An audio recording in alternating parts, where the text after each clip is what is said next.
దీవిల్సయ్యా దేవా నీ అండదండ ఉండాలయ్యా చూపించయ్యా త్రోవా పిండి వంటలారగించి తొండమెత్తి దీవిల్సయ్యా తండ్రి వలె ఆదరించి తోడు నీడ అందిల్సయ్యా. Hello buddies, welcome back to our channel Kish Tej vlogs.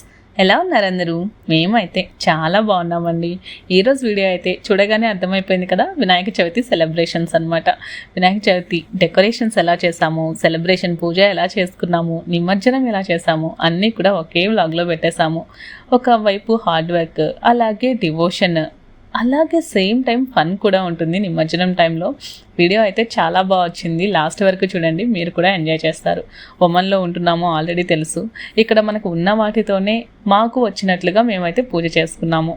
ప్రతి ఒక్కరూ అనుకునేదే కదా, మనకున్నంతలో మంచిగా పూజించుకోవాలి వినాయకుడిని అని. సో అలాగే చేస్తున్నాం అనమాట. ఈసారి అయితే నేను పందిరి వేయాలి అని డిసైడ్ అయ్యాను. దానికోసం ముందుగా స్ట్రక్చర్ చేస్తున్నాను. కిషోరే హెల్ప్ చేస్తున్నాడు అనమాట. ఈ గ్లూ గన్ అలాగే టేపు యూస్ చేసి ఒక స్ట్రక్చర్ని రెడీ చేస్తున్నాము. చూడండి, ఇలా చాలా ఇష్టంగా ఎంత టైం అయినా సరే డెకరేట్ చేసుకొని వినాయకుడిని పూజించుకుంటే చాలా బాగా అనిపిస్తుంది. నాకైతే చాలా ఇష్టంగా అనిపిస్తుంది. హార్డ్ వర్క్ అన్న ఫీల్ కంటే కూడా ఒక టైప్ ఆఫ్ సాటిస్ఫాక్షన్ అనమాట. అన్నీ ఇలా రెడీ చేసుకొని మన చేతులతో మనం తయారు చేసుకున్న వినాయకుడిని అక్కడ పెట్టుకొని పూజించుకుంటే వచ్చే సాటిస్ఫాక్షన్ వేరే లెవెల్. అంతే. అంతకీ మన వీడియో చూసారా? వినాయకుడిని ప్రిపేర్ చేసుకున్న వీడియో పెట్టాను. ఒకవేళ చూడకపోతే కనుక డిస్క్రిప్షన్లో లింక్ ఇస్తాను, ఒకసారి చూసేయండి. చూడండి, కిషోర్ మనకు బాగా హెల్ప్ చేశారు. ఈసారి స్ట్రక్చర్ రెడీ అయింది. ఈ బేస్ మనకి కరెక్ట్గా రెడీ అయితేనే ఈ పందిరి మొత్తం కూడా నీట్గా నిలబడుతుంది కదా. సో ఇది కొంచెం స్ట్రాంగ్గా పెట్టాలి అనేసి స్ట్రక్చర్ కోసం కొంచెం ఎక్కువనే కష్టపడ్డాం అనమాట. అంటే ఆ టేబుల్కి అటాచ్ చేసేసాం టేప్ అది వేసేసి, వెనకాల ఆర్టిఫిషియల్ లీవ్స్ అండ్ ఫ్లవర్స్ పెట్టేస్తున్నాను జస్ట్ బ్యాక్గ్రౌండ్ కోసం. చూడండి, ఇలా పెట్టేసి ఈ సైడ్ ఈ కమ్మలకు మొత్తం సాటిన్ టేప్లా ఉంటుంది కదా, మనకి సాటిన్ రిబ్బన్ దొరుకుతుంది. ఆ రిబ్బన్ ఒక ఎల్లో కలర్ రిబ్బన్ తీసుకొని చుట్టూ ఫ్రేమ్ చుట్టూ చుట్టేస్తున్నాను అనమాట. సైడ్ ముందు వైపు మాత్రమే.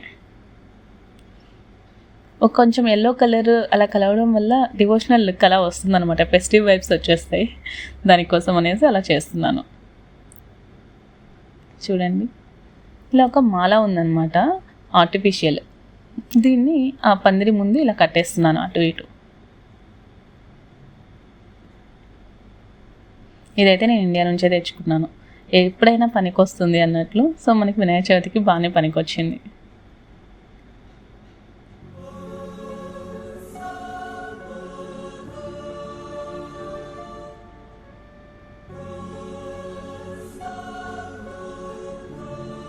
ఇంతకీ మీరు ఎలా సెలబ్రేట్ చేసుకున్నారు వినాయక చవితి? చూడండి, ఒక చున్నీలు ఉంటాయి కదా, ఆ చున్నీలు కొత్త చున్నీలు ఉంటాయి కనుక వాటిని జస్ట్ అలా సైడ్స్ పెట్టేస్తున్నాను. సైడ్ మొత్తం గ్యాప్ కనిపించకుండా ఉంటుంది అనేసి.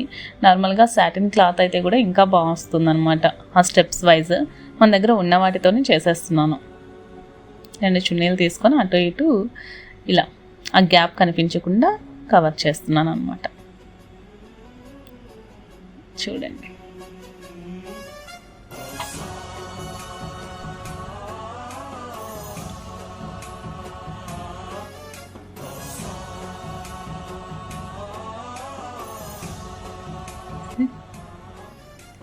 కొంచెం అలా స్ట్రక్చర్ అయితే రెడీ అయిపోయింది.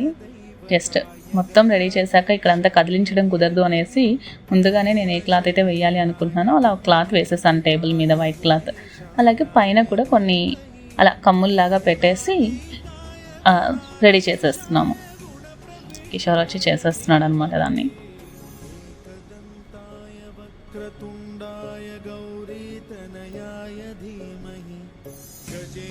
సో పైన అరిటాకులు పెట్టేస్తున్నాను పందిరిలాగా.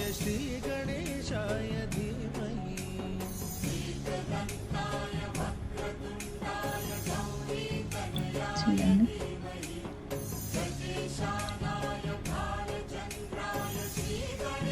ఇలా ఒక చిన్న పందిరి స్ట్రక్చర్ అయితే రెడీ అయిపోయింది. ఇప్పుడు కొంచెం లోపల డెకరేషన్ కోసం మన దగ్గర ఆల్రెడీ ఆర్టిఫిషియల్ ఫ్లవర్స్ ఉన్నాయి. వరలక్ష్మి వ్రతం రోజు నేను ఇలా రెడీ చేశాను. మీరు గమనించి ఉంటే కనుక, వీడియో చూసుంటే కనుక కనిపిస్తుంది. సేమ్ ఐటమ్సే యూస్ చేశాను, ఎక్స్ట్రా ఏం లేవన్నమాట. మన దగ్గర ఉన్న వాటితోనే చేసేసాను చూడండి. సో ఇవి నేను ఇక్కడ హ్యాంగ్ చేశాను. పైన హ్యాంగ్ చేస్తుంటే అరిటాకులు కొంచెం డిస్టర్బ్ అవుతున్నాయి అనేసి తీసి పక్కన పెట్టేసి మరి హ్యాంగ్ చేస్తున్నాను. కొంచెం అవే colour, yellow and red colour ఉన్నాయన్నమాట. అవే ఇక్కడ నేను మధ్య మధ్యలో హ్యాంగ్ చేసేసాను చూడండి. ఇలా హ్యాంగ్ చేయడం వల్ల ఫ్లవర్స్ రియల్ ఫ్లవర్ అయినా ఆర్టిఫిషియల్ ఫ్లవర్ అయినా కానీ చూడడానికి చాలా బాగుంటుంది కదా.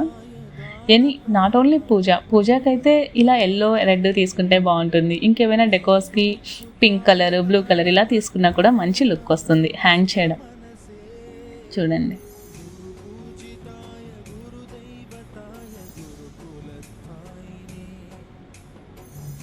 దీపు కూడా వచ్చింది, దీపు కూడా హెల్ప్ చేస్తుంది అనమాట. ఇంతకీ వరలక్ష్మి వ్రతం వీడియో చూసారా? చూడకపోతే కనుక డిస్క్రిప్షన్లో లింక్ ఇస్తాను, అది కూడా చూసేయండి. జస్ట్ మన దగ్గర ఉన్న వాటితో మనం ఎలా డెకోర్ చేసుకోవచ్చు, ఎలా సింపుల్గా అయినా పూజ చేసుకోవచ్చు, సాటిస్ఫాక్షన్ ఎలా పొందొచ్చు అనేది చిన్న చిన్న వీడియోస్లో కనిపిస్తూ ఉంటుంది, గమనించండి.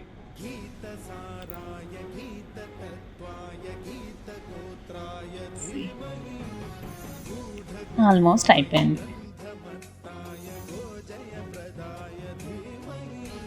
హ్యాంగ్ చేసి పైన అరిటాకులు పెట్టగానే చూడండి లుక్ ఎలా వచ్చిందో, చాలా బాగుంది కదా.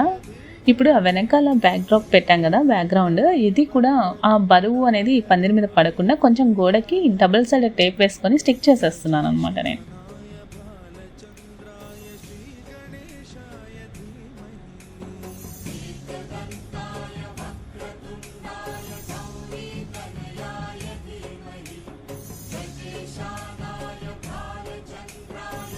ఇక్కడ మా పున్ను కూడా హెల్ప్ చేస్తున్నాడు మాకు. యాక్చువల్లీ హెల్ప్ కాదు, అటు ఇటు తిరిగి అడ్డొస్తూ ఉన్నాడు అనమాట.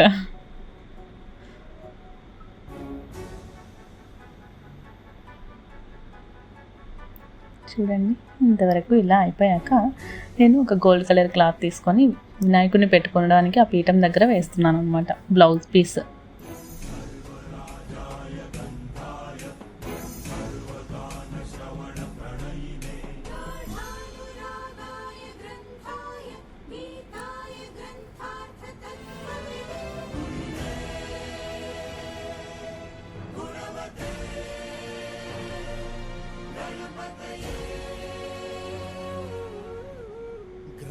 गीताय ग्रन्थगेयाय ग्रन्थान्तरात्मने गीतलीनाय गीताश्रयाय. అరటాకులు నాకు యాక్చువల్లీ ఇక్కడ పిలకలు దొరకలేదండి, దానికోసం నేను ఏం చేస్తానంటే ఒక రెండు ఆకులు తీసుకొని రబ్బర్తో టైట్ చేసేస్తున్నాను అనమాట రెండింటిని. చూడండి పిలకలు అయితే కనుక ఇంకా చూడడానికి అందంగా ఉంటాయి. ఇక్కడ నాకు పిలకలు దొరకపోవడంతో ఇలా చేసి అలా పెట్టేశాను 2 సైడ్స్ కూడా.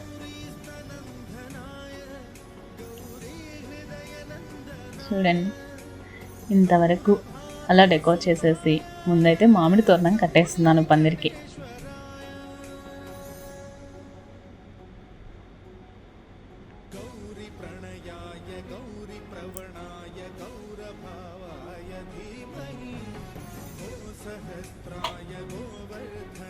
ఇలా సింపుల్గా మన వినాయకుడికి చలవ పందిరి రెడీ అయిపోయింది. ఎలా అనిపించింది పందిరి? మార్నింగ్ లేచి ఫ్రెష్ అయిపోయి ఇలా చెరుకు గడలు అవి తెచ్చి కిషోర్ అయితే సైడ్స్ పందిరికి 4 వైపులు కట్టేస్తున్నాడు అనమాట. నేనైతే ప్రసాదాలు ప్రిపేర్ చేసుకుంటూ ఉన్నాను. చిన్న చిన్నవి మిగిలిపోయాయి కదా, ఈ చెరుకు గడలు కట్టడం ఇలాంటివన్నీ తను చేస్తున్నాడు ఇప్పుడు.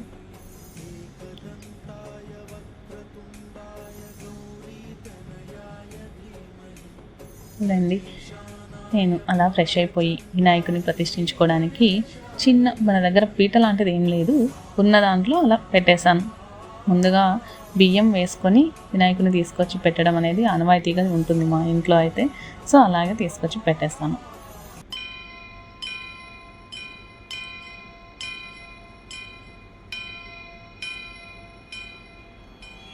మన బుజ్జి గణపయ్య వచ్చేసారండి. చూడండి కొంచెం ఫ్లవర్స్ అవి పెట్టుకున్నాం.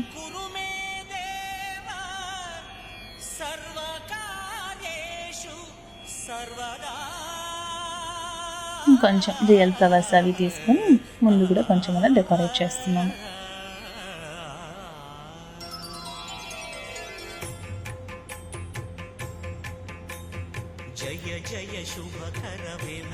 చిన్న వినాయకులు అయితే పూజకి రెడీ అయిపోయారు.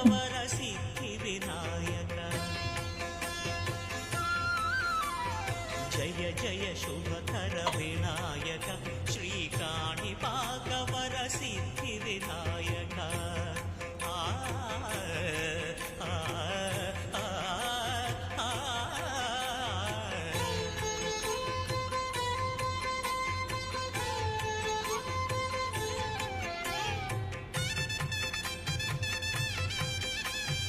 వినాయకుడికి బొట్టు పెట్టుకొని ప్రతిష్ఠించుకొని కొంచెం పూలు అవి పెడుతున్నాను అన్నమాట.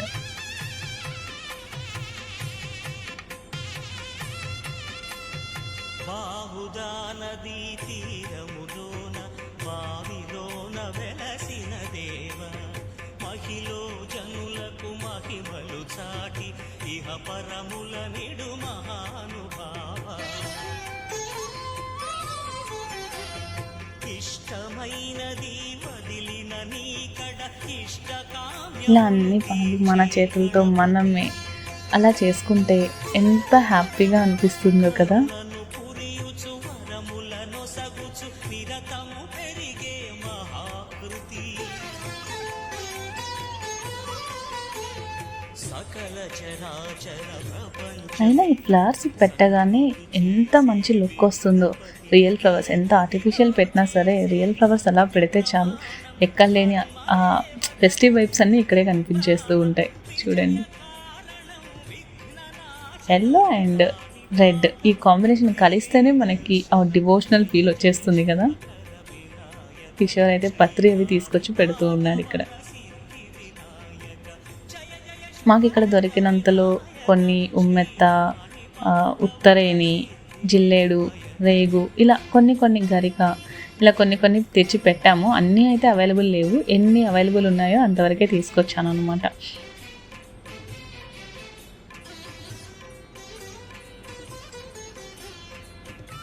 ఇక్కడైతే ఏవేవో ఆకులు పెట్టేసి అవే పత్రి అని కూడా అమ్మేస్తున్నారండి. ఒక షాప్లో, తెలుగు వాళ్ళ షాప్ ఒకటి ఉంది, అక్కడ ఇలాగే అమ్మేస్తున్నారు. బట్ మనకి ఎన్నైతే కుదిరాయో ఎన్నైతే వీలయ్యాయో అంతవరకు తీసుకొచ్చి పెట్టేశాము.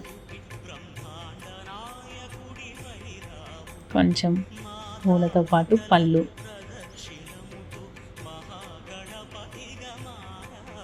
అసలే మన బొజ్జ గణపయ్య ఆహార ప్రియుడు కదా, మనకి తోచినంతలో కొంచెం మంచిగా భోజనం పెట్టాలి కదా. సో ఫ్రూట్స్, కొన్ని ప్రసాదాలు అన్నీ చేసుకొని వినాయకుడికి సమర్పించుకోవాలన్నమాట.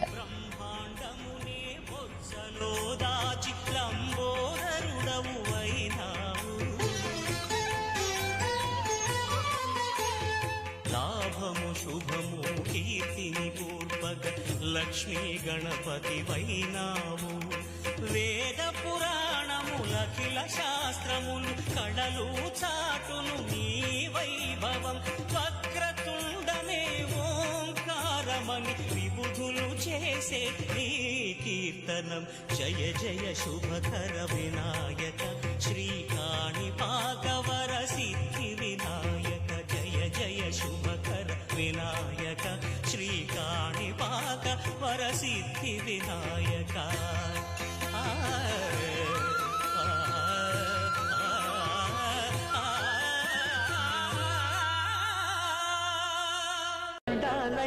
ఉండాలయ్యా దయుంచయ్యా దేవ, నీ అండదండ ఉండాలయ్యా చూపించయ్యా త్రోవ.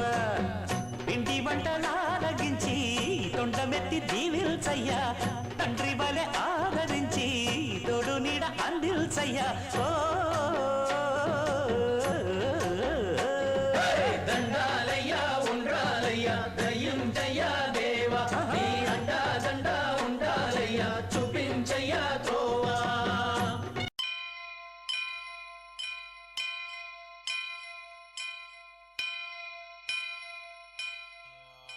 వక్రతుండ మహాకాయ కోటి సూర్య సమప్రభా నిర్విఘ్నం కురు మే దేవ సర్వకార్యేషు సర్వదా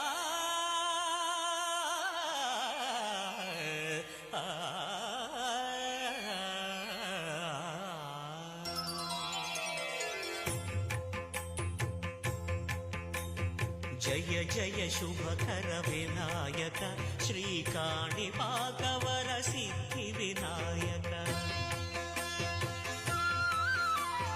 జయ జయ శుభకర వినాయక శ్రీకాణిపాకవర సిద్ధి వినాయక ఆ ఆ ఆ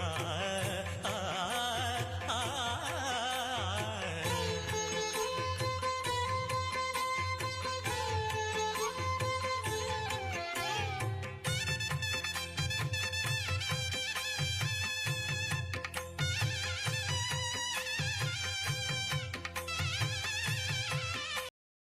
వినాయకుని జననం. పరమేశ్వరుడు వస్తున్నాడన్న వార్త కైలాసంలో పార్వతికి తెలిసి అభ్యంగన స్నానం చేసి పతికి స్వాగతం చెప్పాలని అభ్యంగన స్నానానికి తయారైంది. తన వంటికి నలుగు పెట్టుకున్న నలుగు పిండితో ఒక బొమ్మను తయారు చేసి తన తపశక్తి వల్ల పొందిన వరంతో ఆ బొమ్మకు ప్రాణప్రతిష్ఠ చేసి మందిరం వద్ద కాపలా ఉంచి ఎవ్వరినీ లోపలకు రానివ్వద్దని చెప్పి స్నానానికి వెళ్ళింది. గజాసురుడి నుంచి విముక్తిని పొంది కైలాసానికి వచ్చిన శివుడు లోపలికి వెళ్ళకపోగా గుమ్మం వద్ద బాలుడు అడ్డగించాడు. తాను ఈ కైలాసానికి అధిపతినని పార్వతి భర్తనని చెప్పాడు శివుడు. నువ్వెవరివైనా వెళ్ళడానికి వీల్లేదన్నాడు ఆ బాలుడు. వాద ప్రతివాదాలు పెరిగాయి. పట్టుదల పెరిగి శివుడికి కోపం హెచ్చింది. ప్రమదగణాలు కూడా ఆ బాలుడి ముందు ఓడిపోయాయి. ఇక తాళలేక శివుడు త్రిశూలంతో బాలుడి శిరస్సును ఖండించాడు. పార్వతి వచ్చి నిర్జీవుడుగా ఉన్న బిడ్డన్ని చూసి, నాథా, పసివాణ్ణి ఇంత దారుణంగా హింసిస్తారా అని రోధించింది. శివుడి మనస్సు ఆర్ధమైంది. తన తొందరపాటుకు చింతించాడు. నీ బిడ్డల్ని బ్రతికిస్తానని పార్వతికి మాట ఇచ్చాడు. వెంటనే తన పరివారాన్ని పంపించి ఉత్తరముఖంగా పరున్న వారి శిరస్సును తెమ్మన్నాడు. ఆ పరివారం ముల్లోకాలు గాలించారు. ఎక్కడా ఏ ప్రాణి కూడా దొరకలేదు. వెతకగా గజాసురుడు ఉత్తర దిక్కుగా పడుకుని మరణస్థితిలో ఉన్నాడు. ఆ గజాసురుని శిరస్సును తెచ్చి బాలుని ముండానికి అతికించి సజీవుని చేశారు. పార్వతి ఆనందించింది. వినాయకుని గజముఖం గలవాడని, గజానుడని, వినాయకుడని, లంబోదరుడని పరిపరి నామాలతో పార్వతీ తనయుణ్ణి అల్లారు ముద్దుగా పెంచుతున్నది. వినాయకుని ఆధిపత్యం. కొంతకాలమునకు పార్వతీ పరమేశ్వరులకు కుమారస్వామి జన్మించాడు.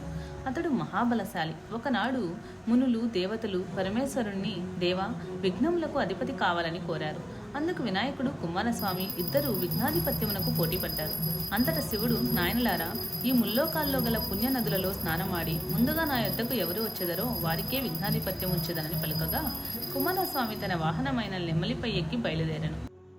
అప్పుడు వినాయకుడు, తండ్రి, నన్ను అవమానించడానికే ఇలాంటి పరీక్ష పెట్టారా అని అడిగారంట శివుణ్ణి. శివుడు అప్పుడు వినాయకుడికి ఒక మంత్రాన్ని ఉపదేశించి, ఈ మంత్రం చదివితే ముల్లోకాల్లో ఉన్న ప్రతి నదిలోనూ స్నానం చేసి వచ్చినట్లే అని చెప్పారంట. అప్పుడు వినాయకుడు ఆ మంత్రాన్ని ఉచ్చరిస్తూ పార్వతీ పరమేశ్వరుల చుట్టూ 3 చుట్లు తిరిగారు. అంటే తల్లిదండ్రుల చుట్టూ తిరిగి రావడంతో ముల్లోకాలను తిరిగి వచ్చినట్లుగా కుమారస్వామికి ప్రతిసారి కూడా ఎదురొస్తూ కనిపించారంట.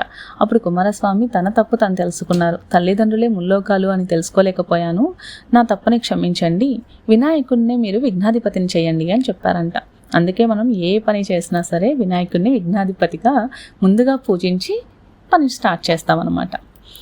అవును, వినాయకుడికి గుంజీళ్ళు అంటే ఇష్టం కదా. ఎందుకు తీస్తామో తెలుసా? యాక్చువల్లీ వినాయకుడు బాగా చిన్నగా ఉన్నప్పుడు తన మామ అయిన శ్రీ మహావిష్ణువు దగ్గరికి వెళ్ళారంట ఆడుకోవడానికి. అప్పుడు అతని చేతిలో ఉన్న సుదర్శన చక్రాన్ని చూసి దాన్ని ఏదో అలా తినే వస్తువు అనుకొని నోట్లో వేసుకొని మింగేశారంట. అదే టైంలో ఆయన దగ్గరికి యుద్ధానికి వచ్చారనమాట. అప్పుడు చూస్తే వినాయకుడు మింగేశారు. మేనల్లుడు అయిపోయే ఏమీ అనలేక అప్పుడు వినాయకుడిని నవ్వించడానికి మహావిష్ణువు గుంజీలు తీశారంట. అంత పెద్ద మూర్తి గుంజీలు తీయడంతో వినాయక స్వామికి మంచిగా బాగా నవ్వొచ్చింది. అలా నవ్వుతూ సుదర్శన చక్రాన్ని కూడా బయటకు తీసేశారంట. ఇక దొరికిందే ఛాన్స్ అని మనం విష్ణువు సుదర్శన చక్రాన్ని తీసుకొని బయటకు వెళ్ళిపోయారు. ఆయన అంతగా నవ్వించింది కదా, అంత ఆనందించింది కదా, అందువల్లనే అందరూ గుంజీలు తీస్తారంట. ఇంతకీ మీరు గుంజీలు తీశారా?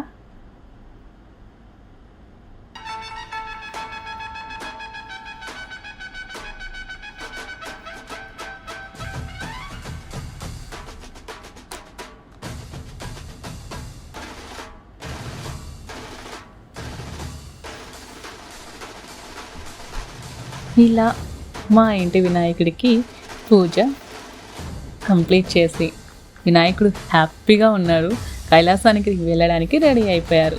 సో జై బలో గణేష్ మహారాజ్ కి.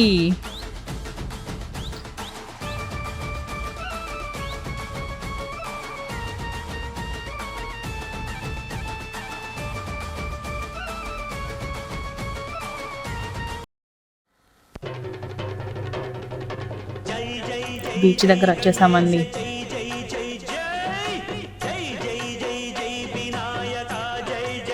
ఇండియాలో ఉన్న వైబ్స్ అయితే వచ్చేసాయి మాకు. అంటే మేమిద్దరమే కాకుండా మాకు ఇంకొక ఫ్యామిలీ, దీపు వాళ్ళ ఫ్యామిలీ కూడా తోడైంది కదా. కొంచెం అలా కలిసి వెళ్ళి వినాయకుడిని నిమజ్జనం చేయడం కొంచెం మంచిగా అనిపించింది. కలర్స్ కూడా అనమాట. మేమైతే కలర్స్ అంటే శనగపిండినే యూజ్ చేస్తానులేండి. ఇక్కడ పొల్యూట్ చేయకూడదు కదా, వీళ్ళు చాలా నీట్గా మెయింటైన్ చేస్తారు. పొల్యూట్ చేస్తే అంత రైట్ మనకు లేదనిపిస్తుంది. సో శనగపిండి అయితే ఓకే అనిపించి జస్ట్ అలా శనగపిండి అలా కలుపుకొని తీసుకెళ్ళాం అనమాట.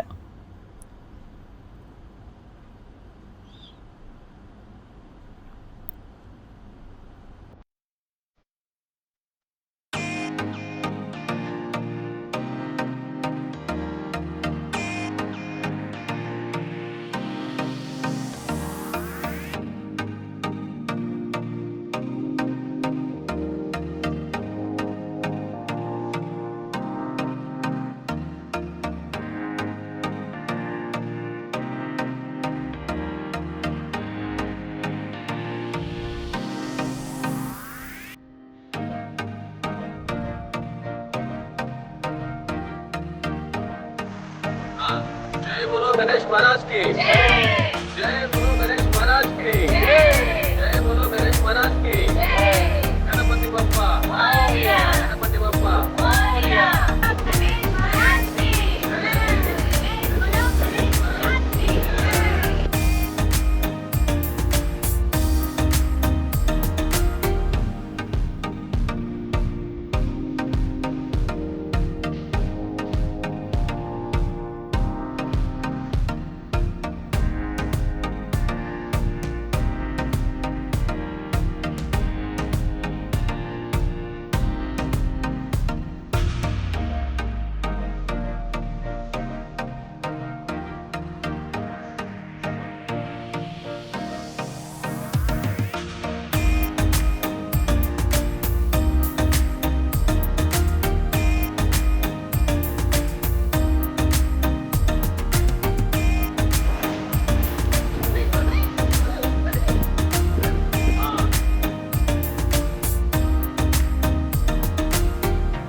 పిండి వంటలారగించి తొండమెత్తి దీవిల్చయ్యా, తండ్రి వలె ఆదరించి తోడు నీడ అందిల్చయ్యా.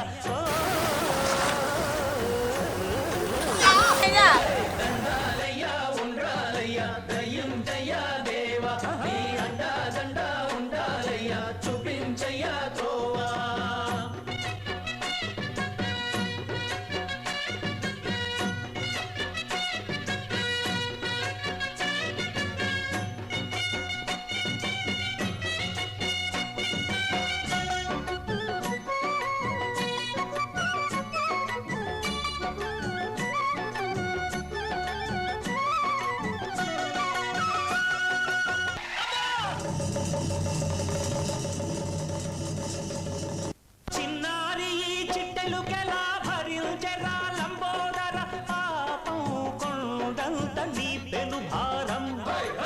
చెమటలు కక్కిందిరా, ముజగములు తిప్పిందిరా, ఓ ఓ ఓ జన్మధన్యమై.